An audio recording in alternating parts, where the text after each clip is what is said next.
저희들이 계속해서 우리 교회가 앞으로 성령 공동체가 되어서 내적으로는 성령이 주시는 어떤 것들을 경험하고 외적으로 또 어떤 것들을 경험하는지를 계속 살펴보고 있는데, 오늘은 성령의 외적인 역사인 그동안 우리가 성령이 임했을 때에 말씀에 집중하는 공동체가 되고 성찬과 애찬에 집중하는 친교 공동체가 되고, 그 무엇보다 모였을 때 기도에 집중하는 기도 공동체가 된다고 말씀드렸는데, 오늘은 사실은 이것이 처음부터 가장 중요한 것 같아요. 어떤 거냐? 성령이 임했을 때 이분들이 가장 먼저 하고자 했던 게 무엇이었냐면 모이고 싶어 했습니다. 실제로는 말씀의 순서대로 하면 이게 뒤에 나오지만 어찌 보면 이 모임 공동체를 가장 먼저 이야기해야 되는 것이었어요. 왜냐하면 모이고 싶어 하니까 모였을 때 말씀을 듣게 되고, 모였을 때 성찬하고 애찬하게 되고, 모였을 때 기도하며 예배드리는 공동체가 되었기 때문이죠. 그래서 오늘은 사도행전 2장 46절의 말씀인 이분들이 성령이 임했을 때에 날마다 마음을 함께 했대요. 마음이 하나가 되어 성전에 모이기를 힘썼다 하고 이야기하고 있습니다. 우리 웨이크업 교회도 하나님이 함께 하시고 정말 성령이 역사하시는 교회라면 모든 성도들이 어떤 마음을 자연스럽게 품냐면 모이고 싶어 하거든요. 근데 아직 우리 교회는 그 정도는 아닌 것 같아요. 잘 안 모이잖아요. 그 주일날은 어찌저찌 다 모이지만 다른 날 자주 안 모이는 걸 보니까 아직 우리는 갈 길이 좀 멀었다. 기도해야 되겠다. 그래서 모이지 말라고 해도 모여야 되는 것인데, 모이고 싶어서 그냥 안달이 나야 되는데, 여러분 안달 안 나셨잖아요. 그러니까 우리는 아직 먼 교회인 거예요. 어쨌든 성령이 임했을 때 이 초대교회 분들은요 그냥 모이고 싶어 했어요. 그런데 어디에 모였느냐? 두 군데에서 모였대요.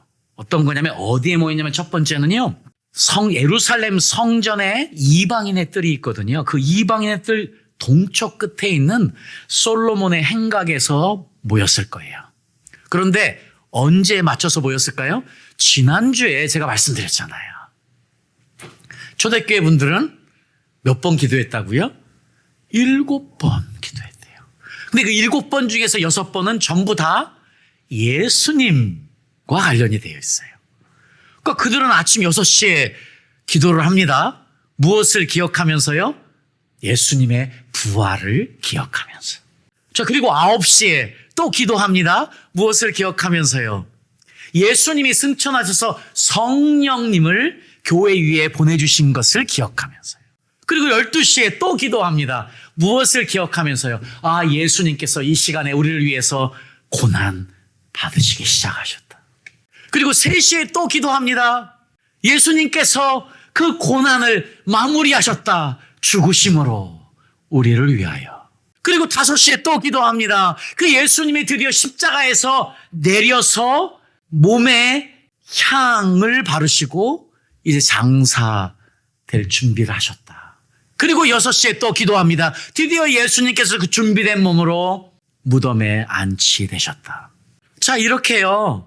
하루에 6시부터 시작해서 6시까지 예수님과 관련되어 예수님이 하신 모든 일을 기억하며 기도합니다. 그리고 9시에 이제 마무리하면서 마지막 기도로 마치는 것이었거든요. 지금 솔로몬 행각에 6번을 모였을 수도 있습니다.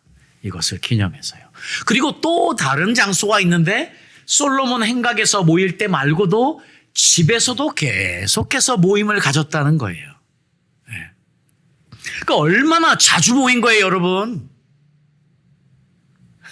죄송하지만 속된 말을 쓰겠습니다. 허벌나게 모였어요. 우리는 지금 일주일에 한 번 모이는 것도 힘들어 하잖아요. 오늘도 여기 중에서 억지로 오신 분도 한 분 계실 것 같은데. 자, 지금 집집마다 모였을 때요, 그분들이 뭐 했습니까?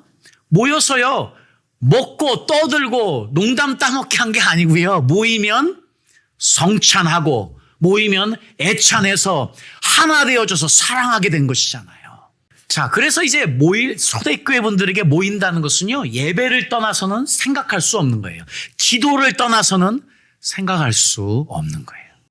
그래서 저는 이 성찬과 애찬과 기도를 먼저 이야기를 드려야만 했습니다. 왜냐하면 그것이 동반되어진 모임이었기 때문인 것이지요.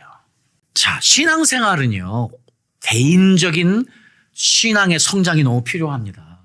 그런데요, 개인적으로 구원에 이르게 되어 있습니다. 개인의 신앙이 너무 중요합니다. 그런데 신앙생활은 절대로 혼자 하는 게 아니에요. 그래서 개중에는요, 교회를 나갈 필요 없다는 무교례론자들도 있습니다. 나는 예수님도 믿고 성경도 읽고 다 믿어. 그러나 교회를 왜 나가? 나 혼자 예수님 잘 믿으면 되지 하는 분들도 있어요. 절대 그런 일이 아니라는 것이에요. 함께 모여야 되는 것은요, 하나님 아버지의 뜻입니다. 그래서 사도 바울이 계속해서 우리는 교회의 예수님의 몸의 지체라고 표현을 하는 거예요. 우리는 손이 될 수 있고 발이 될 수 있고 우리가 몸의 한 부분이기 때문에 한 부분으로는 절대로 작동이 안 돼요. 함께 모여야 됩니다. 그런데 우리가 죄인들이 모이니까 뭐가 일어나요? 삐그덕거려요. 죄인들이 모이니까 불협화음도 생기기도 해요. 그럼에도 불구하고 모여야 됩니다. 모여서 작동하는 것을 배우는 거예요. 서로 어떻게 하나 되는지를 배우는 거예요. 그게 교회예요. 그게 모이는 이유예요. 그래서 교회 출석하는 것은 그냥 좋은 생각, 좋은 제안이 아니에요. 교회 출석하는 것은 당연히 해야 되는 하나님의 뜻인 것이 너무 분명한 것이지요. 자, 그래서 존 웨슬리가 이런 이야기를 했어요. 고독한 그리스도인보다 더 비기독교적인 것은 없다. 여러분, 정말 그 교회 나오는 게 여러분 스스로 광야를 지나면서 고독해질 수 있습니다. 그런데 교회는 절대로 고독해지면 안 되는 거예요. 그래서 교회에 결혼하지 않은 사람들이 있을 수는 있지만은요, 혼자인 사람은 없어야 되는 거예요. 왜냐하면 교회는 함께하는 곳이기 때문이에요. 교회는 서로라는 단어가 보여야 되는 곳이기 때문이에요. 자, 그런 의미에서 이제 우리가 함께 모이는 것은요, 이 땅에 우리가 신앙생활을 할 때에 힘들고 어려운 일을 당할 때에 함께 헤쳐나가는 것, 아마 그것이 공동체의 의미인 것이지요. 그것이 또 공동체가 필요한 순간인 것이고요. 자, 이것이 교회의 가장 본질적인 것이거든요. 모이는 것.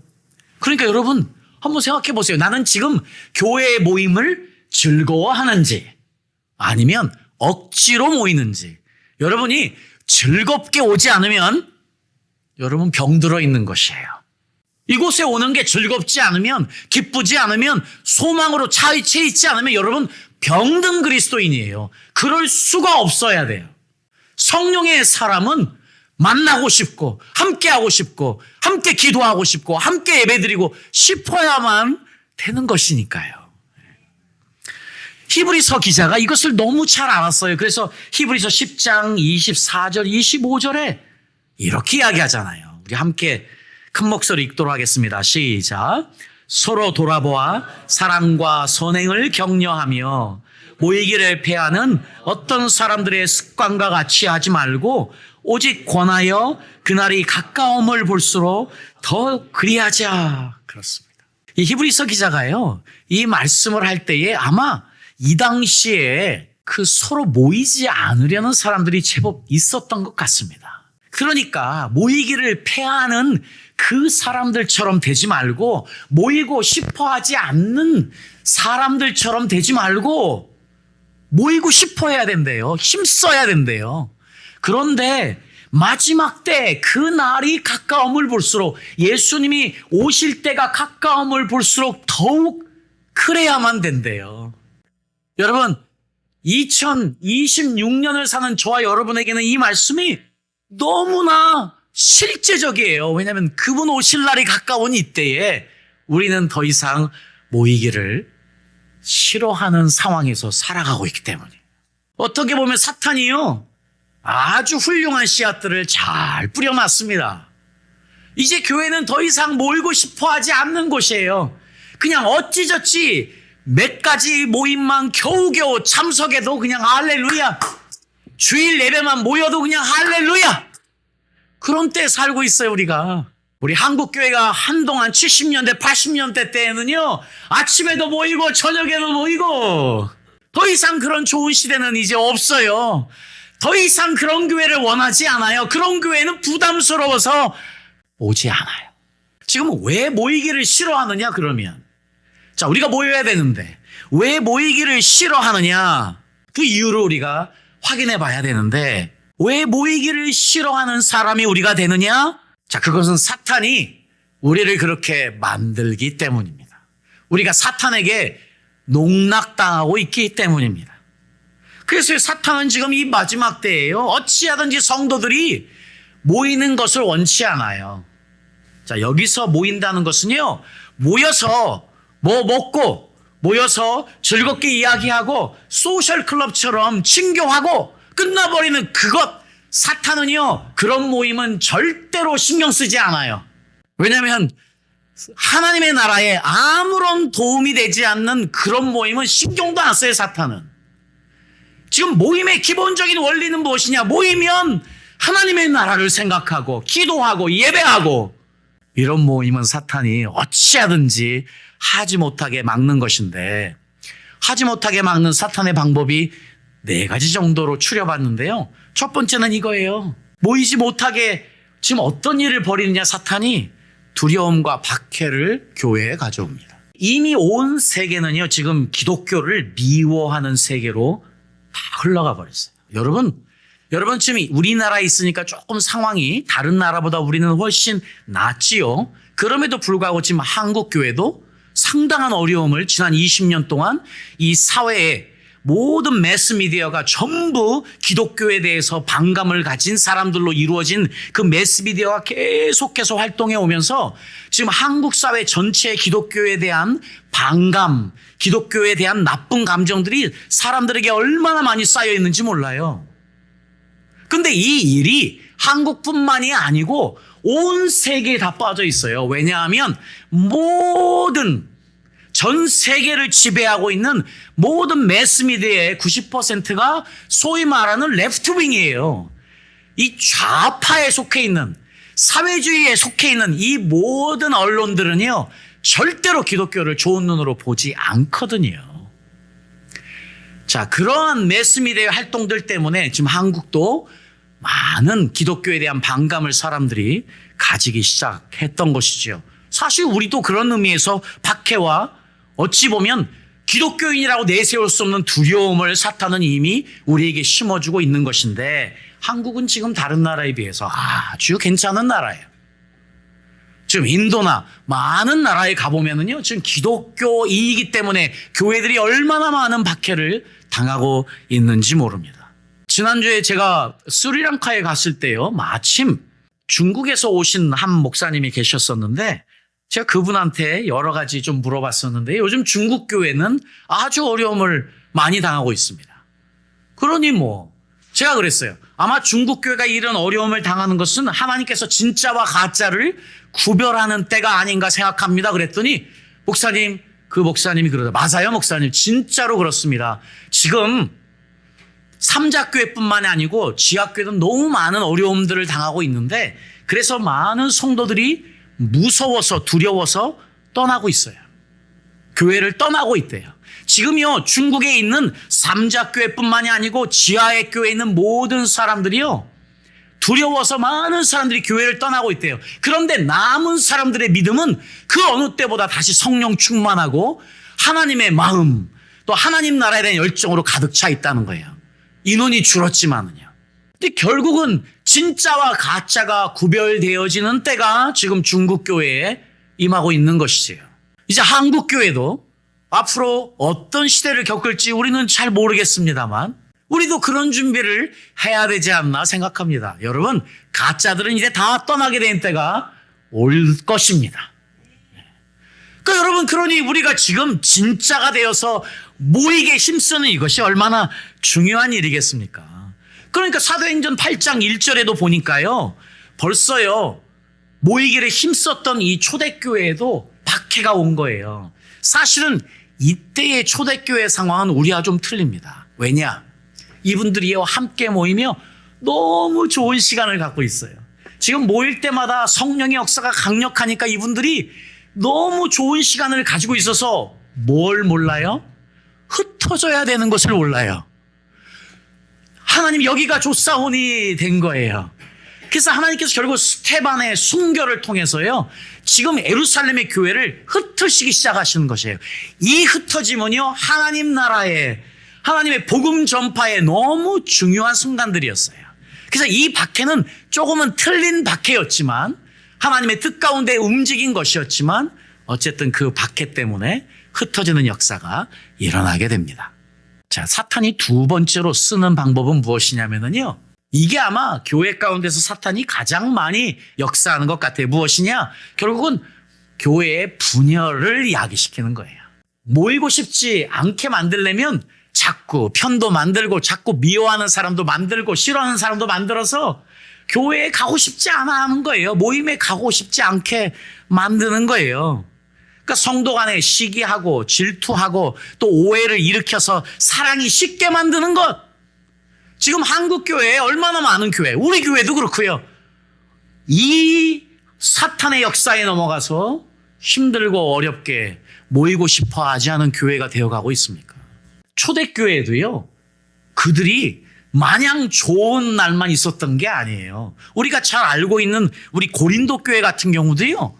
벌써 이제 예수님 믿는 사람이 늘어나니까 벌써 당파 싸움을 하기 시작합니다. 나는 바울파다. 나는 아볼로파다. 나는 베드로 개바파다. 그래가지고 나는 누가 더 좋아. 나는 누가 더 좋아 하면서 지금 편가르기 하는 싸움이 고린도 교회에도 시작이 돼요. 자, 그런데요. 예루살렘 교회는요. 또 편가름이 어떻게 되느냐. 히브리어 그 당시에 오직 아람어를 하는 사람들과 또요. 아람어 히브리어를 전혀 못하는 외국에서 살다가 온 헬라어만 하는 유대인들과 서로 반목하게 되는 일이 있습니다. 그래서 실제로 하나님의 성령 역사가 강력하게 나타날 때 헬라어를 하는 유대인들이 약간은 레프트아웃 되게 돼요. 그래서 거기에서도 그 문제가 있게 되고 출신 배경에 따른 차별이 생기게 되기도 하고요. 그리고 나중에는요, 또 유대인과 이방인 가운데 유대인들이 어떤 사람들이 생겨나냐면 오직 이방인들도 우리처럼 할례를 받아서 똑같이 해야 저들도 구원이 임한다고 생각하는 분들과 또 이방인들과의 반목도 생기게 되고요. 또 여러분 지난번에도 말씀드렸지만 고린도 교회 같은 경우 무슨 일이 생겼죠? 잘 사는 사람들이요 먼저 와서 자기들이 가져온 음식을 다 먹어버리고 술 취해 있으면서 뒤에 온 가난한 사람들 아마 종들이 많았을 텐데 그들을 위해서 아무런 음식도 남겨주지 않아서 결국은 그들이 다 배를 굶게 되며 모임을 참석하게 된 이런 일, 빈부의 격차로 부의 격차로 인한 소외가 생기는 일들이요. 지금 초대교회에도 이런저런 문제들이 많이 생겨나는데 그들은 이것들을 다 극복해 나가면서 하나님이 원하시는 교회로 가려는 역사들이 있어 왔었던 것처럼 여전히 사탄은요 우리 교회를 쓰러뜨리려고 그래요. 이렇게 저렇게 우리 가운데 무엇을 야기해요? 분열을 야기하려고 합니다. 여러분 하여튼 우리 가운데 어찌됐건 사탄에게 쓰임받는 도구가 되어서는 안 됩니다. 나로 인해서 하나됨이 무너지는 역사, 나로 인해서 하나됨이 깨지는 역사가 교회에 일어나면 절대 안 돼요. 자, 그리고 세 번째로는요, 그 영적인 침체가 일어나는 것인데요. 이것은 무엇이냐면요, 우리가 잘 알고 있는 라오디게아 교회 같은 교회로 만드는 것이 사탄의 역사예요. 자, 우리가 모이기를 힘쓰지 않게 만들려니까 어떻게 합니까? 우리의 영을 죽이려고 해요. 우리의 영이 죽으면 어떻게 됩니까? 계시록 3장에 보니까요, 라오디게아 교회처럼 돼요. 지금 예수님이요, 초대교회에 있던 7가지 교회의 유형을 이야기하시면서 라오디게아 교회를 이렇게 예수님이 직접 말씀하셨는데, 3장 15절에 보니까요, 15절 한번 읽어볼까요? 다 같이. 자, 시작. 이거 하나 읽는 것도 한 마음으로 맞추지를 못하잖아요. 자, 우리 다 같이 한번 큰 목소리 읽겠습니다. 저 지금 요즘은 이제 중국 가서 사역을 안 하지만 중국에서 사역할 때는 아주 신나요. 왜 그런 줄 아세요? 성경 봉독을 시키지 않습니까? 한 목소리로 얼마나 잘 읽는 줄 아세요? 하는 사람이 그냥 신이 날 정도로요. 얼마나 우렁차게 읽는지 모르겠습니다. 그 정도는 안 돼도 한 목소리를 맞춰보십시오. 준비되셨습니까? 자, 시작. 내가 내 행위를 아노니 내가 차지도 아니하고 더없지도 아니하도다. 내가 차든지 더없든지 하기를 원하노라. 지금 라오디게아 교회를 예수님이 이야기하시면서요. 정확하게 예수님은 라오디게아 교회가 어떤 문화적인 교회 상황이었는지를 아시고 너무 정확하게 그때의 상황을 가지고 오셔서 비유로 말씀하신 것이에요. 여러분, 라오디게아 교회는 라오디아라는 지역은 아주 잘 사는 지역이었습니다. 그래서 이분들이 너무 잘 사는 아주 훌륭한 상업도시였기 때문에요. 이 라오디게아가 물을 어떻게 끌어왔냐면요. 주위에서요. 찬물도 끌어오고 온천 같은 더운 물도 끓여와서 물을 사용했어요. 여러분, 2000년 전에요. 상수시설이 완벽한, 여러분 지금도 로마에 가보세요. 로마나 이태리에 가보시면은요. 그때 상수시설이 얼마나 발달돼 있었는지 그 아주 높게 마치 기차 다리 높게 쌓은 것처럼 그런 게 쫙 있는 모습을 볼 수 있거든요. 놀라워요. 2000년 전에 그런 놀라운 상수도 시설을 가지고 나라를 이끌어갔다는 게 놀랍습니다. 그러니까 여러분, 이 라오디게아는 찬물도 따로 받고 뜨거운 물도 따로 받아서 사는 도시였어요. 그런데 이게 오다 보면은요, 찬물이 뜨뜻해져요. 이게 오다 보면 뜨뜻한 물이 미지근해져요. 그 말 그대로 라오디게아 사람들은 미지근한 물을 받아서 먹고 사용을 했대요. 놀랍게도 예수님이 그들의 지금 물을 가지고 그들의 신앙의 상태를 너는 차갑지도 않고 너희들이 마시는 물처럼 차갑지도 않고 뜨겁지도 않고 미적지근하다. 예수님이 지금 라오디게아 교회를 이렇게 설명하면서요. 야, 너희들 그 미적지근한 물 먹고 너희들 토하지? 미적지근하다고. 나도 너희를 그렇게 토해버릴 거야. 예수님이 16절에 이렇게 말씀하십니다. 그러면서 내가 말하기를 나는 부자라 부유하여 부족한 것이 없다. 너희들이 왜 지금 미적지근하게 됐니? 이유는 한 가지예요. 나는 부자라 부유하여 부족함이 없다. 이 부족함이 없는 사람이니까요. 신앙이 뜨거울 수가 없는 거예요. 믿는 구석이 있으니까. 하나님보다 더 사랑하는 것이 있으니까 열심을 낼 수가 없는 거예요. 오늘날 사탄은 한국교회를 이렇게 만들어 놓고 있는 것 같습니다. 그동안 우리는 1980년대, 90년대, 2000년대를 겪으면서요. 우리는 그 어느 한국 시대에도 맛보지 못했던 풍요를 맛보고 있는데, 우리가 부유해졌는데, 우리의 배가 따뜻해졌는데, 문제는 우리가 라오디게아 교회처럼요, 이렇게 뜨겁지도 차갑지도 않은 미적지근한 신앙들이 되어가고 있어요. 한국 교회는 이미 이 함정에 빠져 있어요. 저희들이요, 지금. 그래서 예수님이 19절에 이렇게 라오디게아 교회에 말씀합니다. 마치 우리에게도 예수님이 이런 똑같은 말씀을 하실 것 같은데, 우리 19절 말씀 큰 목소리로 한 목소리 읽겠습니다. 시작.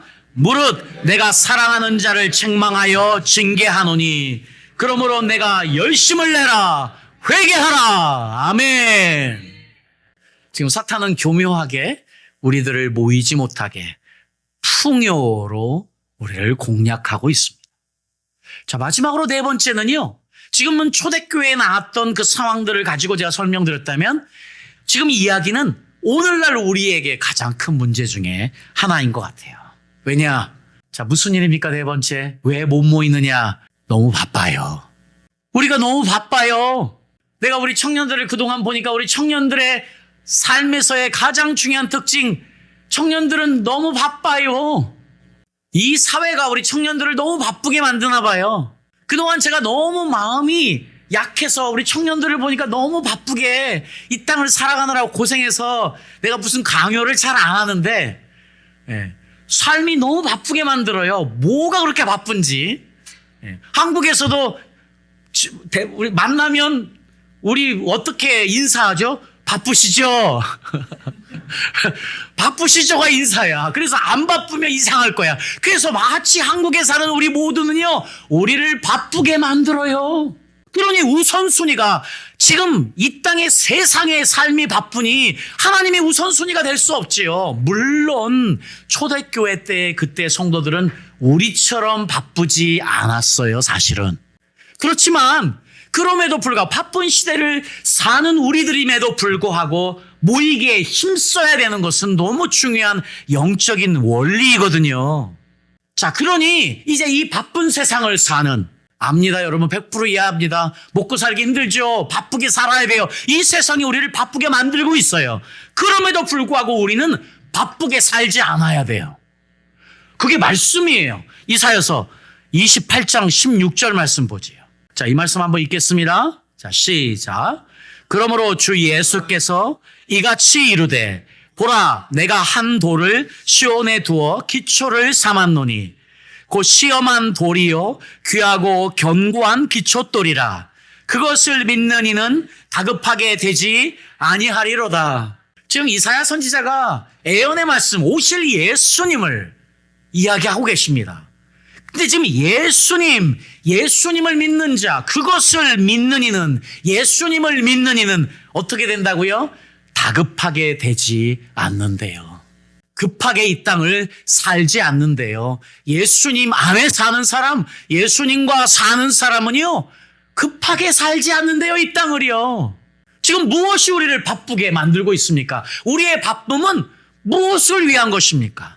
내 영을 살찌우는 것입니까? 내 육을 살찌우는 것입니까? 육을 살찌우는 것이라면 우리는 그 바쁨으로부터 탈출해야 됩니다. 그리고 다시 예수님 안에 머물므로 우선순위가 정확하게 구별이 돼야 되겠죠. 자, 바쁘게 사니까요, 무슨 시간이 없어요? 성경 읽을 시간이 없지요. 바쁘게 사니까 기도할 시간이 없지요. 바쁘게 사니까 교회에 그냥 주일날 예배 한 번 나오는 거로 만족하고 끝나버리지요. 다른 모임에 참석할 수가 없지요. 자, 그렇지만 오늘 이 말씀은 우리가 꼭 귀담아 들어야 될 말씀입니다. 지금 이 21세기의 가장 바쁜 시대를 살고 있는, 그 어느 때보다 가장 바쁘게 만드는 세상에서 살고 있는 우리 그리스도인들에게 예수님 안에 무엇이요? 바쁘지 않은 것, 조급하지 않은 것, 성급하지 않은 것을 배우는 것. 이것이 결국 우리를 더 모이게 만드는 원동력이 됩니다. 우리 모여야만 합니다. 모여야 돼요. 왜 모여야 되느냐? 하나님이 우리에게, 예수님이 우리에게 주신 그 지상 명령을 이루어야 되기 때문이에요. 모여야 되는 이유는요, 우리는 열심히 모여야 됩니다. 그래서 힘을 키워야 됩니다. 모여야 힘이 커져요. 마치 모이면 어떤 일이 일어나냐, 모닥불 같아요. 여러분, 불들이 모이면 큰 불이 됩니다. 그리고 다시 우리는 헤어집니다. 그런데 이 불들이 혼자 있으면 계속해서 불타지 않습니다. 사그라들지요. 그러니 다시 불들이 모이는 겁니다. 그리고 다시 큰 불을 만듭니다. 그리고 다시 세상으로 나갑니다. 자, 이것이 주님이 왜 우리가 모여야만 되는 이유일 거라고 저는 생각합니다. 여러분, 우리가 모여야 되는 이유는 이것 때문이에요. 사도행전 1장 8절 말씀 다 같이 한번 읽어보죠. 시작. 오직 성령이 너희에게 임하시면 너희가 권능을 받고 예루살렘과 온 유대와 사마리아와 땅끝까지 이르러 내 증인이 되리라 하시니라. 아멘. 우리가 모여야 되는 이유는요, 흩어져서 복음을 전하기 위해서예요. 열심히 모여야 되는 이유는 그 힘을 키우기 위해서예요. 그리고 우리는 반드시 나가야 합니다. 복음은 반드시 전해져야만 합니다.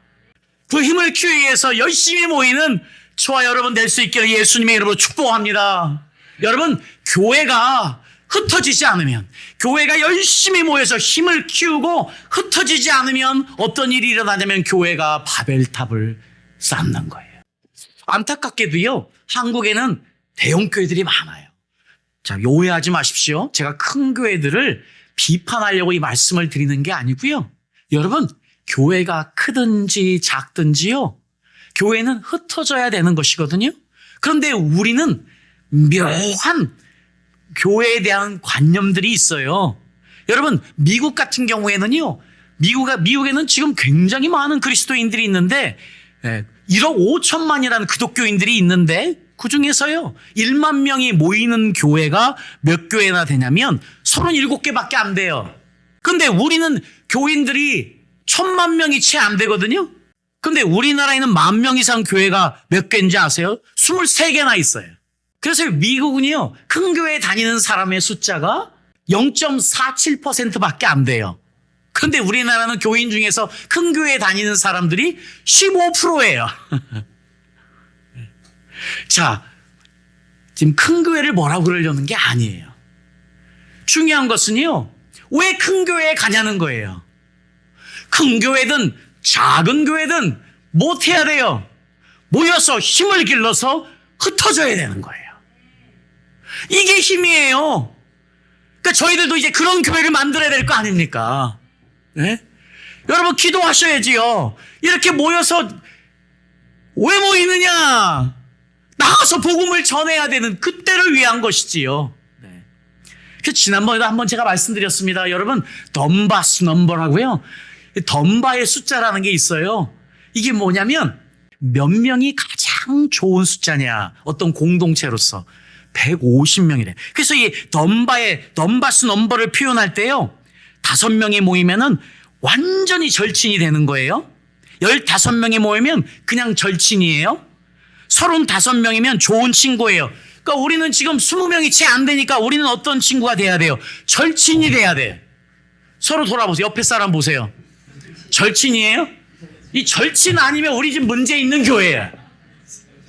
그 적어도 이 숫자대로 하면 우리 중보기도 팀장님은 이거 기회돼. 우리 모두 절친 되도록 힘을 키워야지요. 네. 네. 그리고 35명이면 좋은 친구래요. 150명이면은요, 그냥 친구래요. 그래서 이 넘바스 넘버를 가지고 보면은 교회의 맥시멈의 숫자는 150명 정도 같아요. 예, 저도 이제 4번째 교회를 한국에 개척하면서 제 작은 소망이 있다면 우리 교회도 한번 거기까지 가서 나도 좀 분리 개척을 한번 시켜봤으면 좋겠다. 한 번도 못 해봤어요. 우리 북경의 교회도 거의 150명이 넘었었는데 그리고 저는 떠났었고요. 우리 필리핀의 교회도 150명, 사실 어린아이들은 거의 300명까지 됐을 때 떠나라고 그래서 떠났었고요. 영국의 교회는 35명 정도 됐을 때 떠나라고 떠났고 이제 그 교회는 지금 100명을 향해서 가고 100명이 이미 넘은 교회여서 앞으로 이 교회는 영국의 교회는 그렇게 가기를 바라고요. 이제 4번째 교회는 한국의 교회. 저도 한번 해봤으면 좋겠습니다. 저도 제발 한번 분리개척 시키도록 저희도 한번 150명 돼서 저희도 내보내는 역사가 있도록 우리 함께 한번 그런 게 만들어 보지 않겠습니까? 자, 그런데 저희들이 한 가지 기도해야 되겠는데 150명 되면 그냥 친구밖에 안 된대요. 근데 우리가 이것은 또 원하지 않지요. 자, 15명일 때 절친인 것처럼요. 150명이 돼도 우리가 정말 절친, 예수님 안에 진정한 교제람으로 친한 절친이 되어서 이 힘이 계속해서 하나님 나라를 확장하는 하나님의 복음을 전하는 전도의 불길로 쓰임받을 수 있는 그런 교회 될 수 있도록 저와 여러분이 이제 기도해야 되겠습니다. 그리고 모이기를 힘써야 되겠습니다. 그것이 하나님의 뜻입니다. 아멘.